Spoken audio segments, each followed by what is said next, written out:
कल नाहन जिला मुख्यालय में जो प्रेस वार्ता हुई थी, उसमें जो डीआईजी साहब, चौधरी साहब और एसपी साहब भी उसमें रहे। उसमें उन्होंने एक बात कही थी हेडक्वार्टर पर जसबीर वाले मामले में कि 17 मई को एक रिश्वत का एक ऑडियो जारी हुआ था। रिश्वत मामले में कि जसबीर ने 47 या 45 हज़ार रुपये रिश्वत मांगी थी, ऐसा वीडियो जारी हुआ था। एसपी साहब ने कल कहा था और वो वीडियो जारी हुआ 17 मई को। और उसके बाद मैं कहना चाहूँगा एसपी साहब ने जसबीर जी को लाइन हाजिर आपने क्यों नहीं किया? इन्हें आपने बुला के क्यों आपने इन्हें नहीं कहा कि भी आपने ऐसा सब, या आपने उसकी इंक्वायरी क्यों नहीं की? इंक्वायरी अगर नहीं की चलो अलग विषय है, पर उसके बाद आपने इतना जो बड़ा मामला था, बड़ा इशू था, वो भी जसबीर जी को क्यों दे दिया? 17 मई का वो जो वाक़या है, जब आप कहते हैं कि ऑडियो वायरल हुई थी और आपने कहा था कि प्रारंभिक जांच में ऐसा प्रतीत भी होता है, तो जब ऐसा प्रतीत हो रहा था 17 मई को, तो आपने लगभग महीना भर कैसे फिर ऐसे अधिकारियों को रहने दिया वहाँ पर? आपको तो तुरंत लाइन हाजिर करना चाहिए था। तो कहने का पूरा मतलब है कि दाल में कुछ काला नहीं, पूरी पूरी दाल काली है। और समझने वाले समझ भी रहे हैं, अधिकारी भी समझ रहे हैं कि कहाँ क्या दिक्कत थी, कहाँ क्या फॉल्ट था, कहाँ क्या समस्या थी। बस हमारा यही कहना था कि अगर 17 मई को ऐसी कोई शिकायत आई थी तो तुरंत कार्रवाई होनी चाहिए थी, तो आज ये नौबत नहीं आती शायद।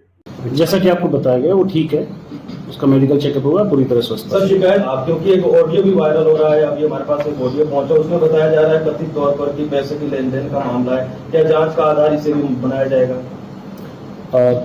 दरअसल जो पैसे की लेन देन का मामला है वो किसी और संबंधित इस केस से नहीं है, किसी और मामले में, जिसकी शिकायत पिछले महीने 17 मई को आई, जिसमें एक व्यक्ति ने जसबीर सैनी पर यह आरोप लगाया कि उसने मुझसे 45,000 रुपये रिश्वत लिए और उसने उसकी ऑडियो बनाई। वो जांच के लिए हमें मिलती है, उसकी जांच जो प्रारंभिक जांच होती है वो डीएसपी हेडक्वार्टर करते हैं, उसमें आरोपों की पुष्टि पाई जा रही थी। फर्दर इसमें जो जांच होनी थी वो अभी इसमें की जानी है, लेकिन इतने में ही ये सारा घटनाक्रम घटित हुआ। सर ये मामला खनन से थोड़ी जुड़ा है? नहीं, क्योंकि आधे घंटे का आदेश ही ऐसे करे कि नहीं आधे घंटे में यहाँ चाहिए आप। उसके बाद मैं पहुंचा, अंदर साहब ने बुलाया है, एसपी साहब बहुत अच्छे हैं, पर मुझे एक बात समझ नहीं आई कि इस केस में ऐसा क्या प्रेशर है, ऐसा क्या है कि जो मेरे आला अधिकारी भी जो है वो कानून की धज्जियां उड़ा रहे हैं। बताएं जरा ऐसा क्या है?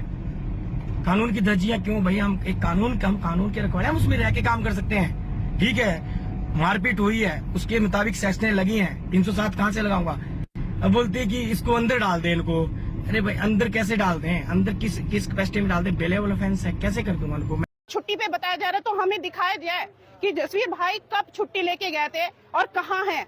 अगर एसपी अगर इस बात को सुन रहे होंगे ना, तो मैं आज नवादा पंचायत प्रधान की हैसियत से अपने परिवार ही ये मेरा आपको वार्न कर रही हूँ कि अगर आपके कारण जसबीर भाई ने सुसाइड कर लिया तो अपने गांव वाले के साथ घसीट कर आपको मारेंगे, जिस आपको पता लगेगा कि एक जान की वैल्यू क्या होती है। एसपी और जो भी हो, हमें जसबीर चाहिए, हमें जसबीर भाई चाहिए।